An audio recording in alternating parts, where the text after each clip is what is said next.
Many thanks indeed for staying with us here. Mr. Wale Fatade joins us live on the program. He's the commissioning editor of the Conversation Africa. Thank you indeed, Mr. Fatade, for doing this with us, mostly on Tuesday. I wonder perhaps what you make of... Kelly, morning, Jeffrey, morning, Bukola, and good morning, viewers. Yeah, good morning. Yeah, so maybe we should even, because I think some of the papers have captured some of our conversations. Let's begin with this Nigeria, which leads with that conference in Port Harcourt. Amaechi, Sowore, Obi in verbal war at MBA confab. Sowore and Amaechi built railway to nowhere in Port Harcourt. Obi failed Anambra workers. Amaechi fires back. You lack experience. Keep quiet when politicians are talking. Well, Bukola says it was a platform to discuss issues, but I have concerns about the manner in which these people had to conduct themselves. Mr. Fatade. I think, first of all, by the way, I enjoy your conversation. Thank you, people. But I think Mr. Amaechi needs to be cautioned. Sowore was born 1971 and February. And by the way, full disclosure, I know Sowore very well. He and I were students at Columbia University in the city of New York. He has a master's in public administration, and he has another master. And as a matter of fact, he was an instructor in that school. And so, how old is Mr. Amaechi? And you are now using that's pejorative. Keep quiet. He said, keep quiet. No. Debates must be conducted in healthy manner. People, that's someone who's aspiring to lead us. And that's somebody who has been a speaker of an House of Assembly, who has been a governor, who has been a minister. I mean, literally, he has been maintained by our Commonwealth for about 24 years. And you are now telling somebody that a 55-year-old person to sit down. The new Prime Minister of Britain, Andy Boham, how old is he? How old was Barack Obama when he became president? No. I think that's condescending. And by the way, whatever might have happened, we should thank the NBA for bringing such platform. We are in a society whereby people will be saying who debate help. But we are seeing now that most of those who are aspiring to lead us are vacuous folks. They got nothing to offer. And all of us who have been reporters, who have been journalists, we know that there is a terrible lack of intellectual capacity among people leading us. The governance aspect has no knowledge base. Decisions are made without very viable evidence, without investigation, without facts on the ground. You just say, who will give you road? Who will give you the town hall? Who will give you hospital? Is that really the need of the people in that area? And so we should commend MBA, and the answer is blowing in the wind. We can see now how prepared those who are ready to lead us. Now, on fuel subsidy or not, we should thank Atiku Abubakar, yes, for bringing the debate back again. They've been ramming it down our throat.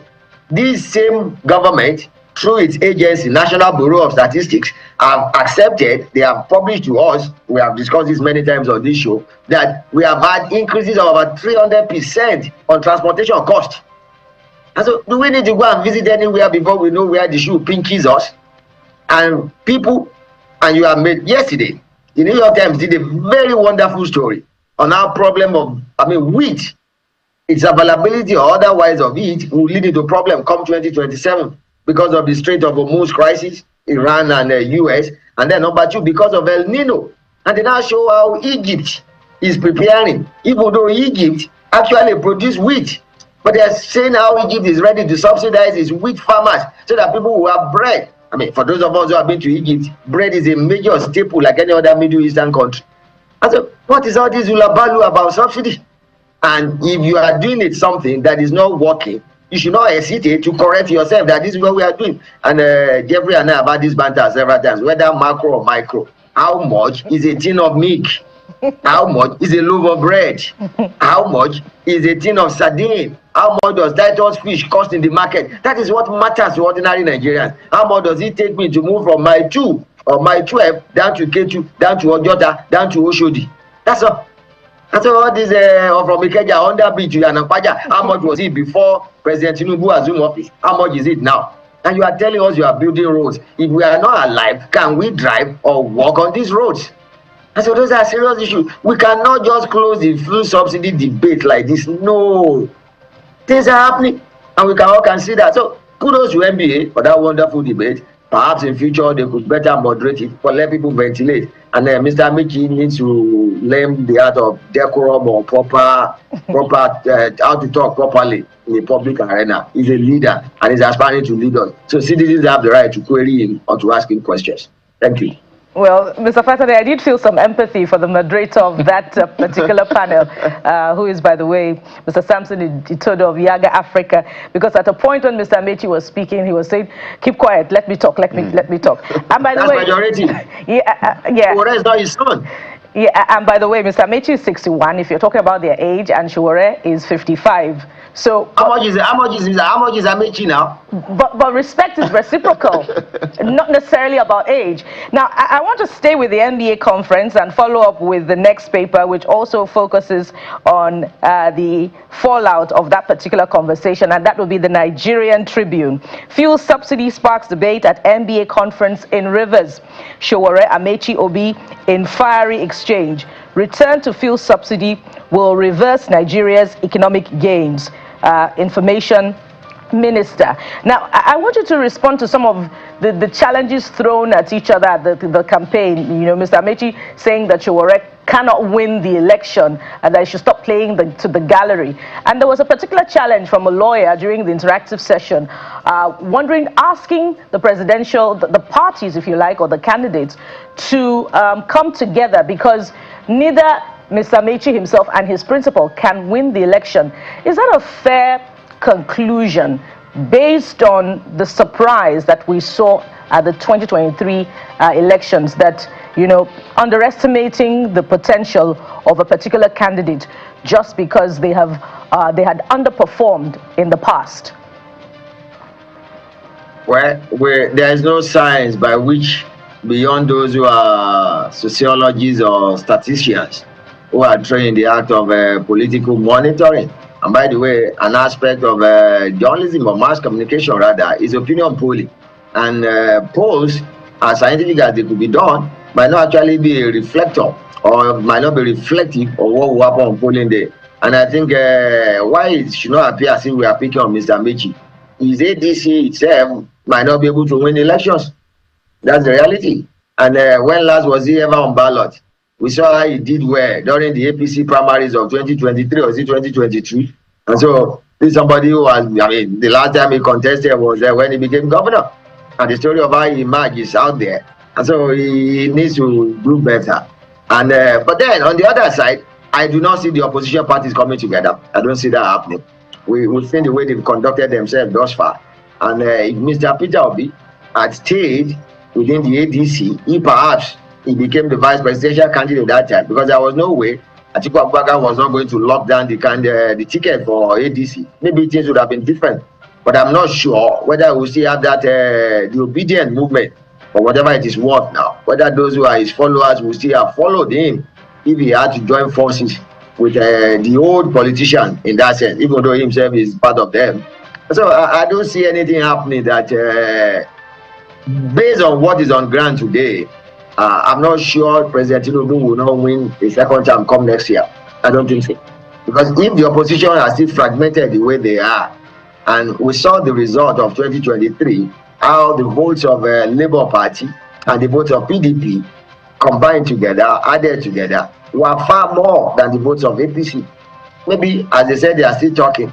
If they are able to talk successfully, if one is willing to step down for the other, maybe things might be different. But as today, Mr. Amaechi's party itself is not sure of winning the ticket. Let's go to the Guardian newspaper. The Guardian newspaper leads with something we're going to discuss later on the show. Commuters, businesses grown as Edo Delta gridlock cuts off South. It's a page 6 read on the front page of the Guardian. So you can see, we understand people have been there for 3 days or more. I even saw a lady brushing her teeth. I saw some fish, the catfish now, they got bad, dead, and just businesses are just suffering. Ms. Fatade. The pictures have been very, excuse me, the pictures have been very terrifying and harrowing. They actually make you feel bad for those that have been involved in that, and one really sympathize with that. When you cannot move, and basic economic activities include transportation of goods and services, when labor is not mobile, when goods are stranded or goods are stuck in a particular place, it creates problem. And I think this is sad. But our minister yesterday, while inaugurating the Ibadan-Ijebu-Ode road, an interesting incident that the governor of Ogun State was invited, but the governor of Oyo State was not there. Very interesting. Even the road that cuts across the two states. Said he will be in Benin today. Let's see what he will say there. But this is sad, and this is a bad advertisement for a country like ours. It shows again that at a certain level, maybe the Lagos-Calabar road might actually be a kind of wrong project now. If we are still having this for the old or the existing roads, and it's so sad, it's bad. Just before we let that paper go, there's a story I would like you to speak to, and that has to do with the Wale. Just beneath where you see Shore and Obi's face. The ruling house, Susa Biodun, and kingmakers over the last election. Because at a point, we thought this was getting up to steam after the late Awujale died, and now everything just looked like it's a delayed process. What do you make of that story? Well, my name is Adewale, and what we were taught as princes is that anybody can be if it's your turn. But I think part of what we are witnessing is the extreme politicization of the selection process.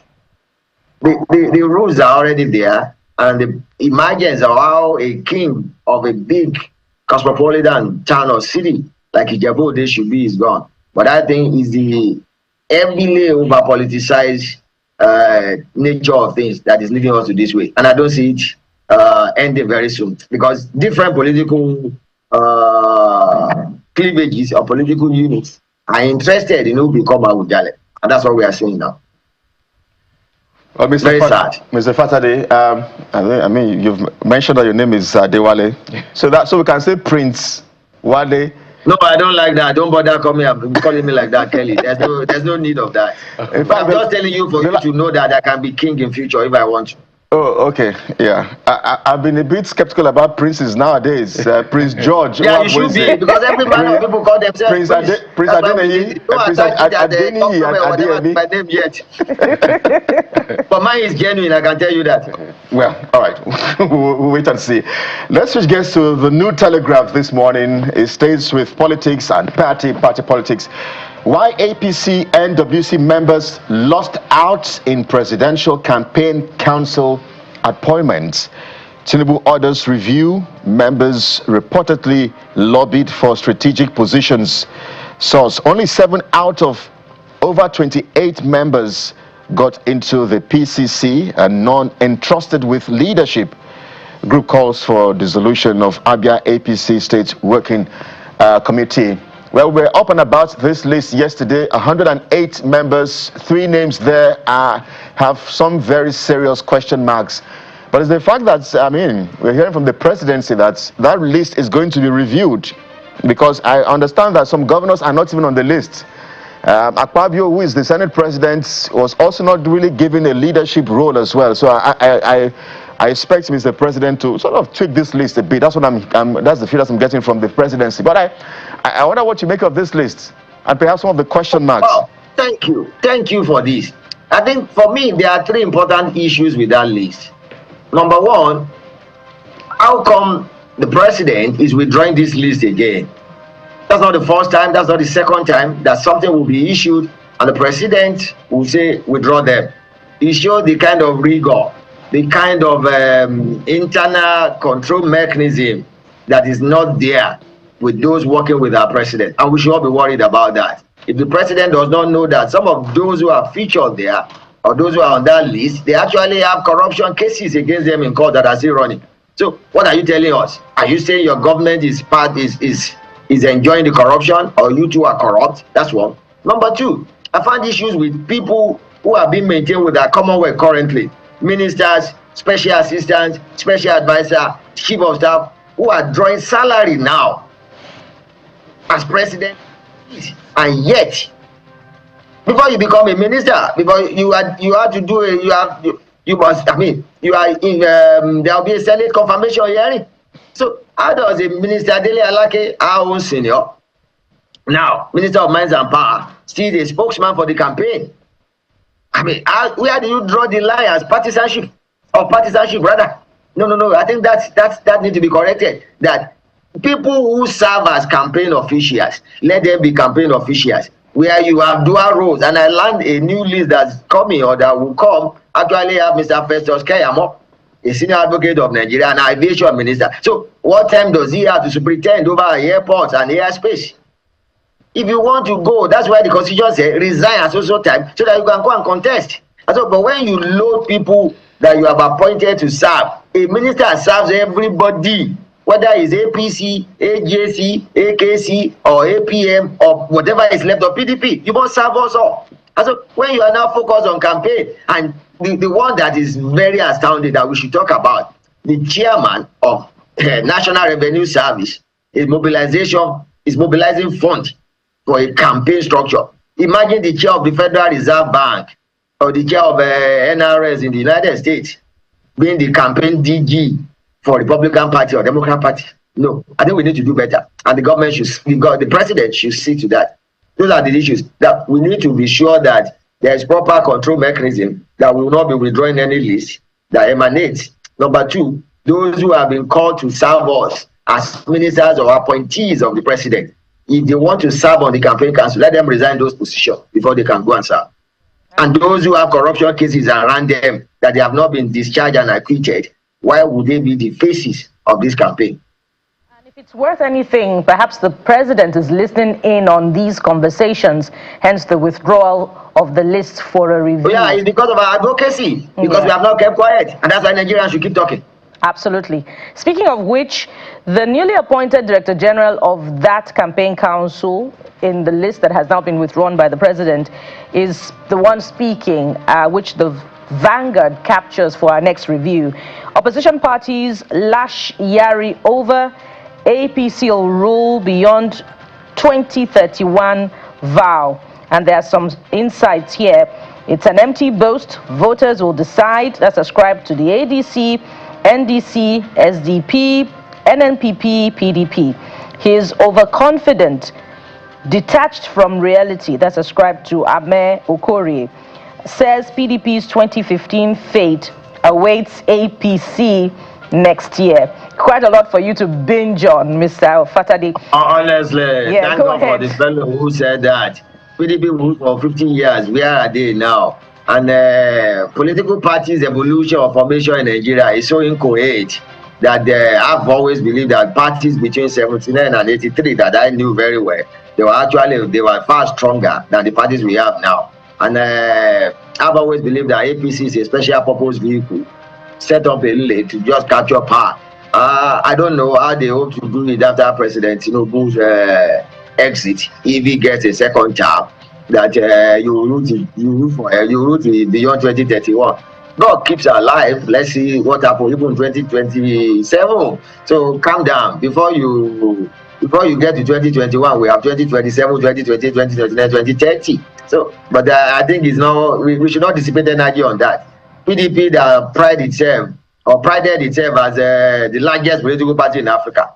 Where is it today? We are not even sure which faction is which now. And so, Mr. Yari, well done, but there's no big deal. And in a country where political parties are incoherent, that they are amoebic, that we have seen people who are PDP yesterday, now APC.